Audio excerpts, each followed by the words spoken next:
Ra-ba-ba-bam. Let's see. All right. I've never gone live on YouTube, so let's see if people actually join. And I'm also going to go live on Instagram. So we'll say live Q and A. All right. We'll hit that button. And then we'll see where eventually if people join live on YouTube too. And if they do, that's amazing. If they don't, then we're going to host it mainly via Instagram, right? That's our main platform anyway. So if you're watching this via Instagram or via YouTube, this is live Q&A. So I'm live on both platforms. You can see my phone there. I'm live here. So Q&A means just ask any question and I will answer them. And yeah, it's just a way to interact with you guys and see if there's anything that I can help with. We're not going to allow people to join the live video. In the past, people made misuse that or abuse that, to say so. So if you have any questions, make sure to post them in the chat, and then we're going to go over them. So post your cues, post your questions, and we'll cover them. I know it's early in the day, but I had a spare 30 minutes, so let me just cover that. How do you not look at your phone while studying? I think the most important thing that you want to understand here is that your phone is battling for your attention, and you've been giving in to that urge so many times these days that you are maybe close to indeed addicted or some form of dependency on your phone. So now that you're doing something that is boring, for example, studying, it is super easy to grab the phone because the boring thing that you're doing is not giving you the dopamine hits. It's not making you feel like you're making progression. So therefore, it's super easy to grab your phone. So this is not something that just happens overnight. It's going to be a very sustainable process of getting rid of your phone throughout your study sessions, and then learning how to focus and concentrate better. Like the easiest thing is to just remove the phone from your environment completely. And the second thing is that you reward yourself with something that might be on your phone after you've done the hard task. So that way you're not fully neglecting the phone yet, but you use it as a reward system for your studying. So I would recommend to just focus step by step on removing it. And then after that, use it as a reward to help yourself. What passion project do you think best will be for a mechanical engineer? Very good question. And to be honest, I don't have I don't have an answer for that, because your passion project should be your passion project. And my passion project is we can collaborate maybe, right? I want to eventually build some schools in developing countries. So if you want to help out with that and you want to draft up some plans or you want to develop the buildings, then feel free to reach out. But that is one of my passion projects that we might be able to collaborate on. I do IB. What should I do to improve? It depends. I don't know what your challenges are. Who are you and what's your job? All right. I think our name says that very clearly. My name is to be a study coach. We help people with science-based learning, time management, and procrastination challenges to perform in their academics and their career without sacrificing their mental and physical health. So that's what we do here. How do you make a plan for the week for approaching schoolwork? Lurak, very good question. So basically what I would recommend is that you take some time every, Saturday or Sunday, and you're going to first block out all of the time that you have classes. So you're first going to create a structure and an overview that you share, what your class schedule looks like. Now, then you're going to insert your time for sports or exercise or things that you enjoy doing. And after that, you're going to implement study blocks. And with the study blocks, you're going to try and be as specific as possible with what you are repeating and the how the which revision it is, which method you're going to use, and then you're going to allocate time blocks. It gives you a super clear, structured, overviewed a view of your week, and that is going to help with eventually scheduling your week. I also see that we have a question on YouTube, so I'm going to cover that one.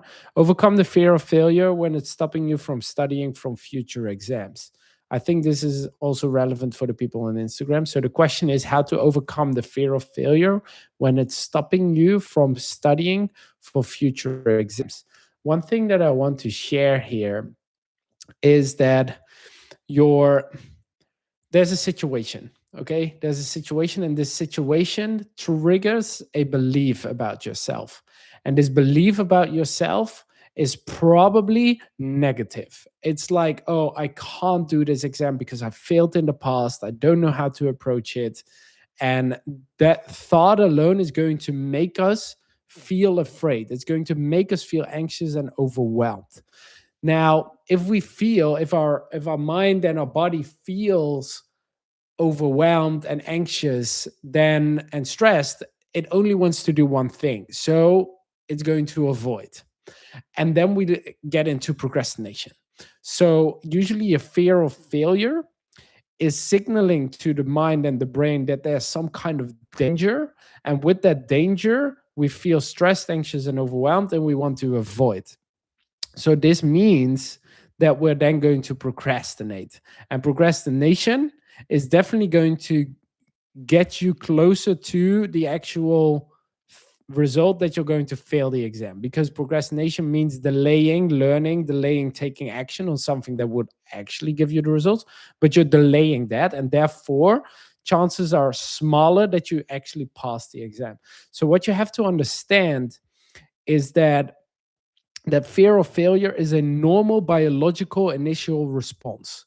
It's a normal biological response from your mind and your body that it says avoidance. However, now you have to directly start to change the internal dialogue with yourself, where you're going to say, okay, if I were to procrastinate, I'm significantly increases my chances of failure of this exam.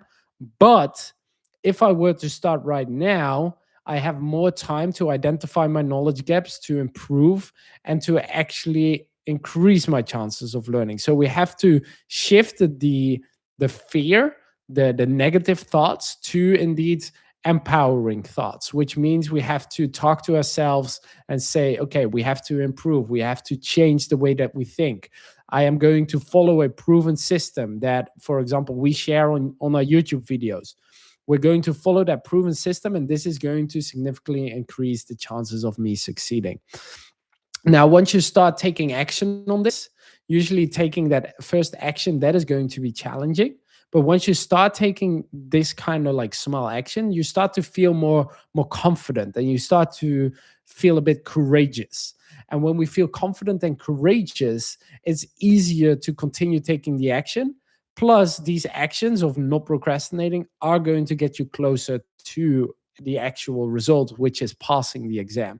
So that is going to help you. You have to first work on your internal dialogue such that you feel good, you feel encouraged, and then it's easier to take action. But if you're staying stuck and you keep saying to yourself, oh, I'm not good, I experience self-doubt, I don't know what to do, you're going to stay stuck there, and you're always going to get into avoidance or procrastination.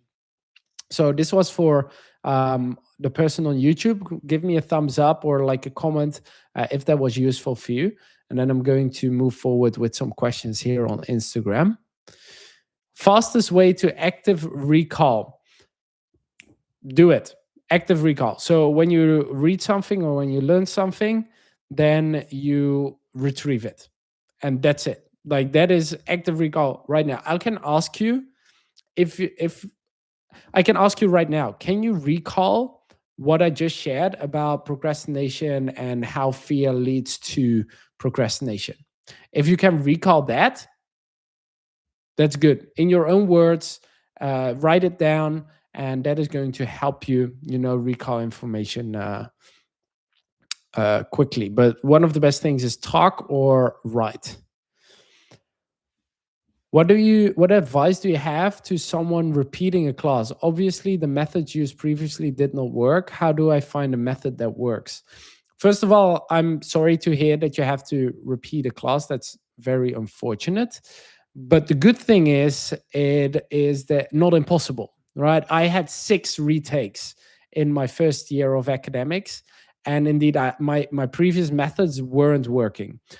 The thing that most people do wrong is that they indeed use bad methods. Bad methods are rereading, highlighting, and passively consuming information.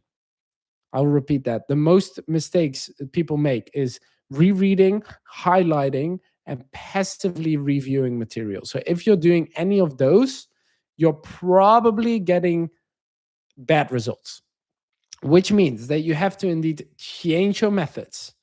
And your methods should be, for example, preparation for class should start with the SQ3R method. The SQ3R method means that you first survey and skim the material, you create questions about the material, you then read around the most important material, bold words, italic words, titles, underlined words, images, or diagrams. Then you're going to try and recall that information by answering your previously made questions. And then you review. Step number 1, during class, you're going to take notes, ideally with a good note taking method. For example, Cornell notes. You put a line in the middle of your page. On the right hand side, you make your notes.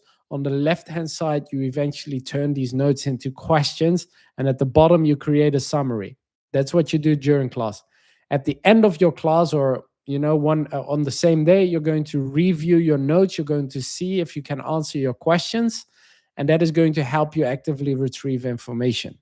So after that, you have a bunch of different active recalling methods that I would highly recommend to get into, but you have to change your methods in order to create a better result. And if you're getting stuck with that, either feel free to reach out to us on Instagram by saying the word help or say the word coach, because this is things that we help people with on a one-on-one basis or in a group coaching program.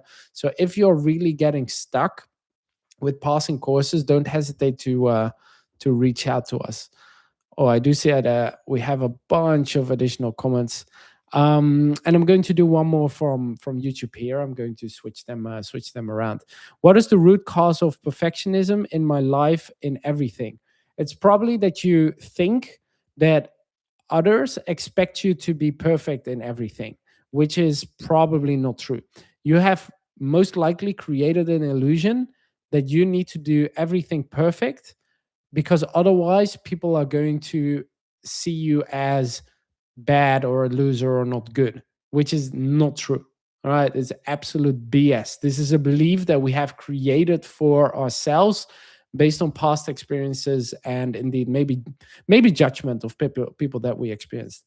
A different thing that can be is upbringing. So if you sometimes feel that you're have perfectionism tendencies, it can be that your parents have always said, oh, you can do better, or you're so smart, or you're so intelligent. And that creates a label inside of our mind that we are already smart, already perfect, already so intelligent. But that makes it also more difficult to then experience any challenges or experience any failures, because we have these people that we think are expecting this level of performance from us. And then we try to live up to that. And we are even afraid to even try, because we're also afraid to let them down. So here's what I want you to take away if you have perfectionism tendencies. Nothing is going to be perfect. You're never going to be perfect. I'm not perfect. The only thing that you can focus on, and that is within your power, is taking action.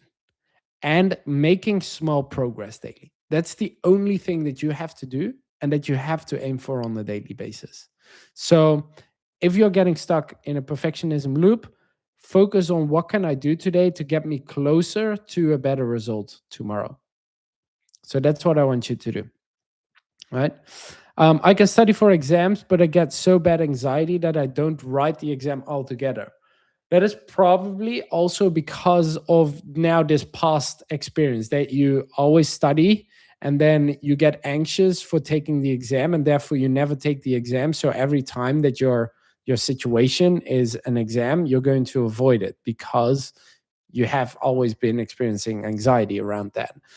So what you need to do is you have to expose yourself to exam settings in a safe environment first. So what you can do is you take mock exams or you create practice exams via ChatGPT, Gemini, or any other AI platform, and you're going to sit in a room for 2 hours, and then you're going to do a practice exam. And you pretend that is real time pressure. Someone is going to grade it, and you're going to really do your best in order to perform that. Bob Willem, ik kan zeker ook eens even Nederlands praten. Dus als je dat prettig vindt, dan kan dat. But I'll switch to English again, such that everyone can follow me. All right. So we'll do a question for Instagram again. My son has ADHD and finds it hard to concentrate for even 5 minutes. Any suggestions? Yeah, like so the common challenge already with people who have ADHD is that it could be that their attention span is a bit less. What I want you to watch out for is the amount of time that he spends on screens and on cheap dopamine activities, because an ADHD brain is often even more receptive towards, like high dopamine type of content, video games, and is going to be super dependent on that. So the more that you reinforce that behavior where they are indeed exposing themselves to short form content and not focusing, the harder it becomes for them to eventually do then a task that requires them to focus. So you really have to start training yourself and your son to indeed do slightly difficult things or slight tasks that increase his attention span. So this can be reading, for example. This can be just breath work, sitting still. It can be that you just set the intention for him to study for 5 minutes, and then after that say, okay, everything is all right. Like after these 5 minutes, let's see if we can do another couple of minutes. So it is really important to go through this process quite diligently because it's not an easy one to solve. All right, what else do we got? How do I remember things quickly for studying? Active recall and spaced repetition. To remember things quickly, it is to actively recall information. So I'm going to tell you right now, the 3 worst learning methods are rereading, highlighting, and passively reviewing information. If you want to learn this and remember this quickly, I'm going to ask you right now, what are the 3 worst study methods?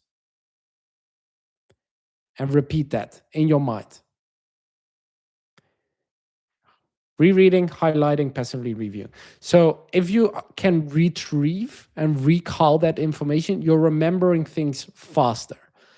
The second thing that you need to do for long-term retention is that you're going to repeat it. If you were to not repeat this information, like these 3 learning methods, within an hour, you probably already forget one of the 3. By tomorrow, there's a high chance that you maybe only remember one. And by a week, it's big chances that you forgot both of them. So if you don't repeat this information by actively retrieving the information, you're going to forget it super, super fast. Okay. I see one question on YouTube. Can we watch this live later? Yeah, I will post it on my Instagram such that you can rewatch it.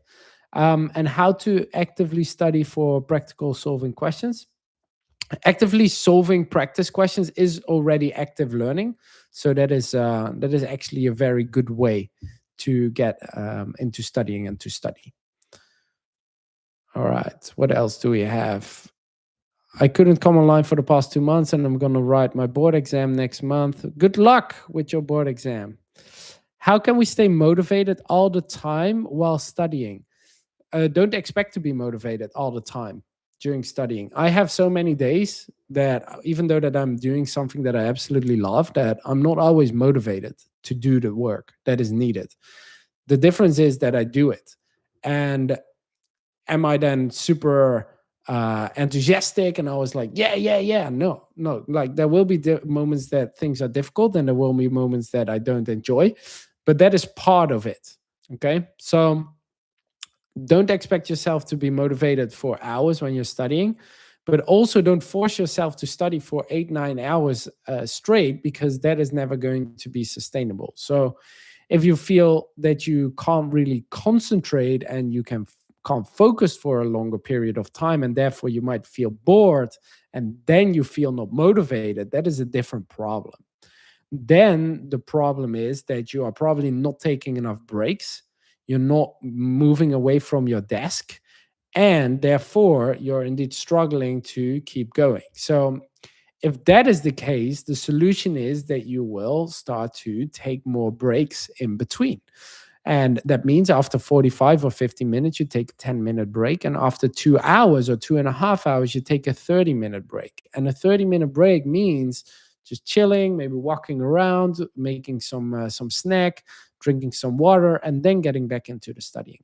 Sitting for more hours is never the solution. Like that's not going to make you motivated. All right, what else do we have? I saw that question pop up like a couple of times, therefore.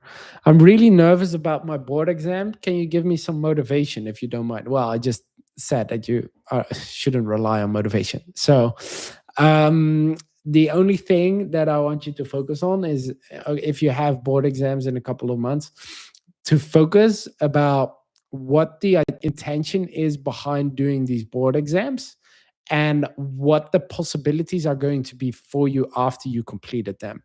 So I want you to close your eyes and envision yourself passing the board exams with the best possible scores, and how that is going to make you feel.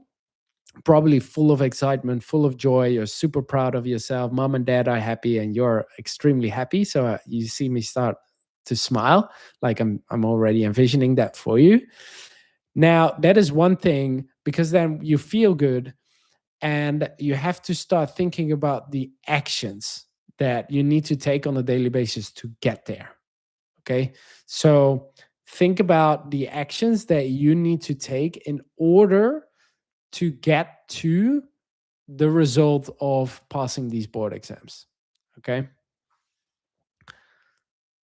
I'm studying for my EA exam. Oh, and I feel stuck. It seems like a bunch of information to memorize. Yeah, Dan, if you're also, for everyone listening, if you're feeling stuck with learning and you're doing a professional exam or a course, don't hesitate to reach out to us by texting the word coach. You can also reply coach on this live right now, and we'll see if we are a good fit for coaching you. Okay. So we will then teach you the exact learning system. We will tell you how to create structure and overview in your exams. And that way we're going to help you out past these exams and get unstuck. If you want to see previous results or reviews, then look at our profile, go into the highlights. You can check out the Trustpilot reviews and the results of people that we've helped. And, I think these speak for themselves. All right. Please do note, guys, like working with us is not free. Okay. So it does require payment. So we're not a non-profit or like a charity at this moment. We are a business. What else do we have? Well done. Thank you for being you. Whoa, David. Thank you so much, dude. David and I work together. So that's cool. I see that he joined the live. So I hope my man is good. It was fun working together with him. How do I stop procrastinating? I already shared that in the beginning of this live. but I will briefly summarize. Procrastination is coming from thoughts that make you feel stressed, overwhelmed, or anxious. And if we feel stressed, overwhelmed, or anxious, we avoid and we procrastinate. So you have to focus on how to change your thoughts and your internal dialogue such that you start to feel better, and therefore it's easier to take action. One of the things that you can do is something that we call the direct method, which means that you first detect your negative thoughts or your bad thoughts. You interdict, so you literally say, okay, stop, stop, stop, stop. I'm thinking negatively right now. This isn't helping me. Then you redirect your thoughts, which means that you're going to say, okay, as long as I'm following the proven system taught by Tom on his YouTube channel and Instagram channel, I am going to succeed. Like, I'm going to take action. I'm going to say, I can't fail if I don't quit. I keep moving forward. Like, these are more positive thoughts, which will make you feel good. And then when you feel good, it's easier to take action. So then when you start taking action, you'll probably get into a more positive momentum, and it makes it easier to to keep going. So second method that you can use to beat procrastination is 5 minute rule. Usually the first 5 minutes of doing a task make you feel a bit like high in stress and adrenaline. So actually, science has found cortisol and adrenaline is high when we first start doing a task. Now, after 5 minutes, also scientifically proven, it's found that your cortisol and your adrenaline levels drop, and therefore you're feeling more confident in finishing the task. So that is a second rule that will help with procrastination. I'm going to do one more question here on YouTube. Doing class 10, 20 days are left for boards, how to manage tension and pressure. I think I answered that already. So basically keep scheduling out your work. Make sure that you keep taking breaks and study with the most efficient and effective strategies that we touch upon in our YouTube channel as well. How do I study the whole book for an exam in 5 days or the exam in 2 days? Is it 5 or 2 days? Because makes a huge difference. But let's imagine that you have to study an exam in 5 days. My biggest recommendation is to go into ChatGPT, Gemini, Claude, or any AI tool that you have at this moment, and you're going to write down the following. Listen carefully. All right, listen carefully. I want you to write down the following as a prompt.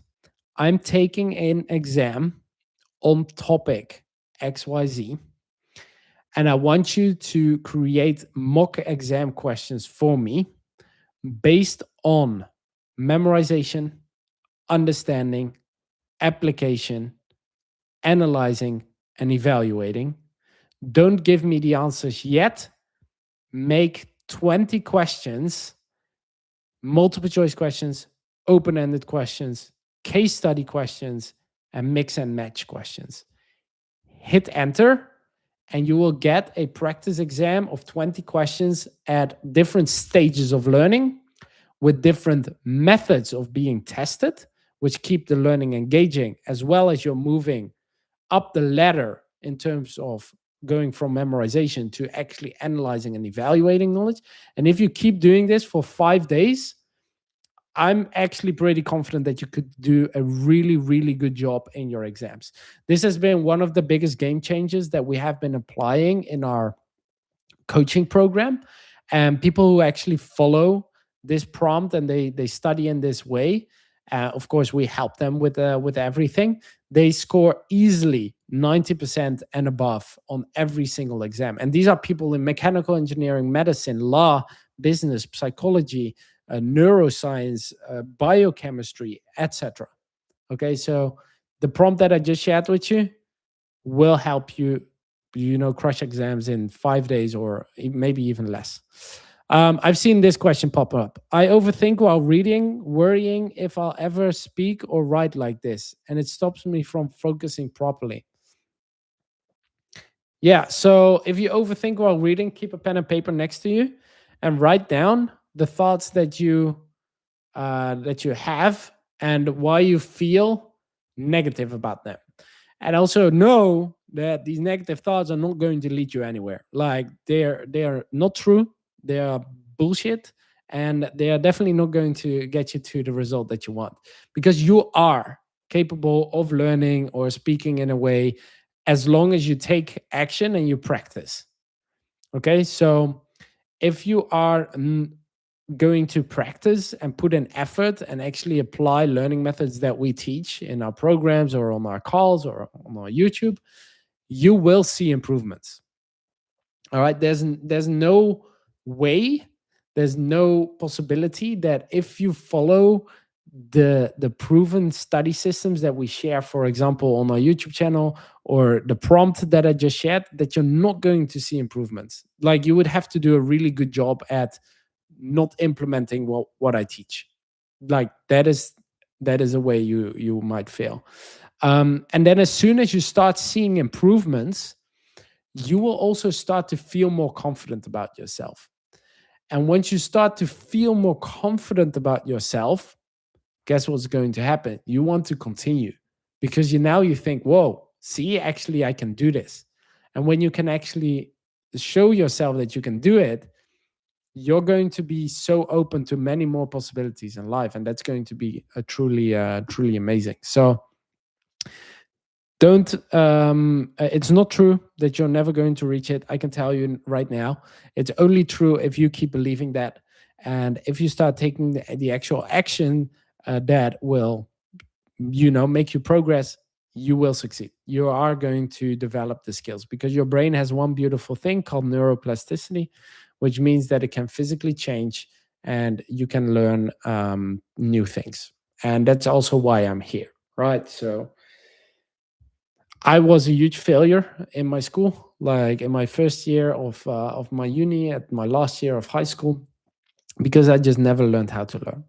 And once I learned how to learn, everything changed. Graduated top 5% of my masters with A average, and yeah, now we're here teaching other people how to do the same.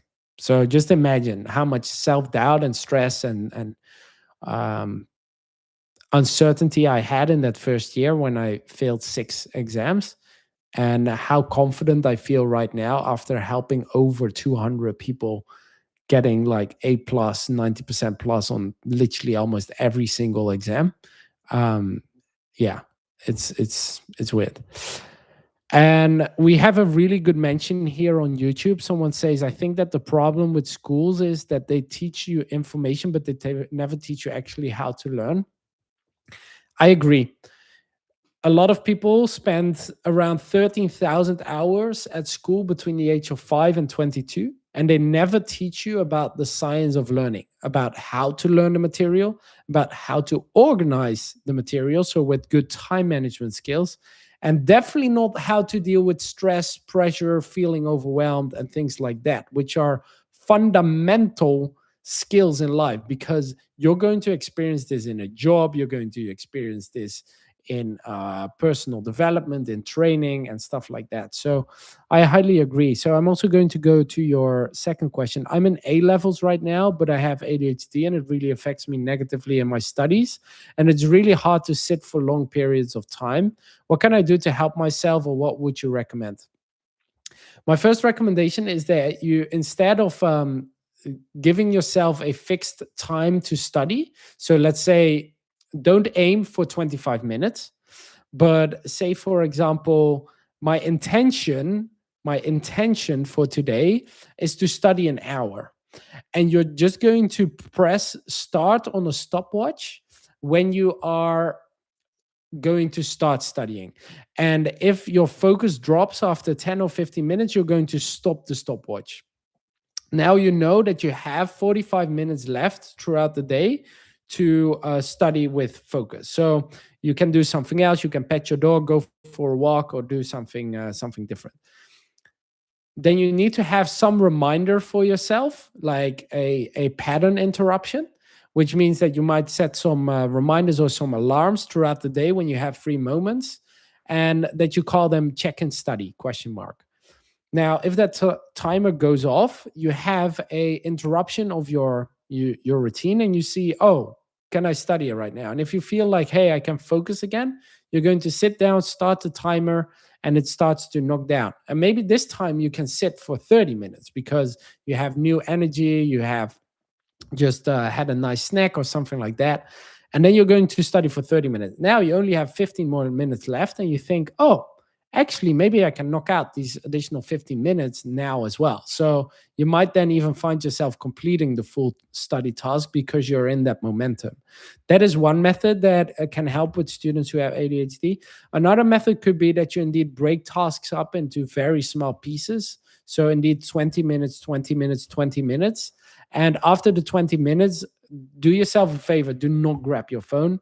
Do not scroll on Instagram. Do not go into YouTube for like a dopamine hit, because it's going to be super difficult for you to get back on track and refocus again. So I recommend that you find a couple of activities that you enjoy doing outside of scrolling on your phone, which can be indeed, petting your dog, making a nice snack, walking outside, maybe exercising, and you do these things instead of your phone. Because I'm going to be super honest with you. Your phone, for everyone listening, is probably the biggest danger that you have in life right now. And why do I say that? Because I work with people that come to me and they say that their daily screen time is between 6 and 10 hours. And that's insane, right? If you were to multiply that for each day in the year, it would mean that you spend around 1/3 of your life, or of that year, around 1/3 of that year on a phone. That means if you were to get to the age of 80 or 90, it would mean that you would have spent between 20 and 30 years on a phone. Like, that's insane to me. That's insane that you're willing to dedicate one of the most precious things that you have, which is your life, by looking and staring at weird stuff on a phone. So I hope I even now have motivated you to, leave the live and do actually something something good with with your life and your time. But yeah, that's how I look at it. My phone is most of the time behind my desk. Of course, I scroll sometimes, and I check my own feeds and stuff like that. But the majority of the day, I want to be working on high leverage tasks that move my life forward, where I can impact you guys, where I can make new content, where I can write new scripts. Today, I actually worked on a new script about how to use AI for learning without destroying your brain. So stuff like that will be coming out. Um, so yeah, and like today I had 30 spare minutes, or well, we're actually going a bit over, so I thought I would go live and answer some questions. I am going to do, yeah, you can't leave your phone because it feels like yeah, like that's the whole problem. Like, you have made yourself dependent on a piece of technology that indeed almost feels like drugs, and therefore it's even a bigger pandemic or a bigger drug than, I think, alcohol, smoking, or actual drugs, because you're just frying your brain, and your brain is eventually super essential for so many things that you want to do. So I don't want you to, well, of course, maybe feel a bit bad about me saying this, but I want you to be aware of the impact that phone has and social media has these days on attention span, brain function, such that you reduce it a little bit. Last topic, coach. How do I handle test pressure? My score literally decreased because of the nervousness. I make silly mistakes because of that. I lose marks. Very good question. Now, the most important thing that you have to understand is that anxiety is also built on past experiences. So, the more positive experiences you can create for yourself before going into the exam is going to probably make you feel more confident. I made a whole YouTube video, by the way, about how to feel more confident. So, if you want to check that out, the link to my YouTube video is in my bio. But confidence is being built by repeating certain actions that get you positive results. So if you're often experiencing nervousness during exams, then that is exactly what you want to simulate. And you want to simulate it at home by, for example, creating a mock exam that is going to have, I don't know, 40 questions, and you're going to sit in your room without your phone, without distractions, and you're going to try and make that exam for 2 hours without, distractions or interruptions, because that is going to simulate a real exam situation. And I don't want you to do this once. No, if you really experience anxiety around taking exams, I even want you to go into these mock exams and say, make the questions slightly harder, and then do it again, and do this multiple times before you have the actual exam, such that if you then enter the real exam, you've exposed yourself to so many practice problems, and even maybe more difficult practice problems than the question on the exams itself, that is going to make you more confident and feel more prepared. Okay. So if you experience anxiety around something, probably know that this is from past experience, and we have to give ourselves more proof that we are capable of doing exams correctly. That's what I got for you guys today. I'll probably be going more live over the next couple of weeks because I know it's exam season. People are very busy. We've clocked in 40 minutes. If you want to watch the replay, then it's going to be probably online on both of my YouTube as well as on my Instagram. And if I didn't answer your question yet and you still need help with any of your academics, then either reply help or coach in the comments down below.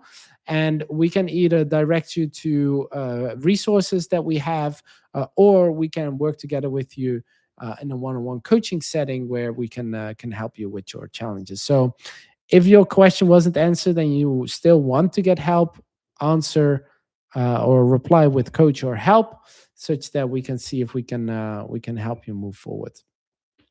That being said, I'm going to end the stream on YouTube. So thank you for the ones who were watching on YouTube. That was amazing too. And we'll be ending the live stream on Instagram.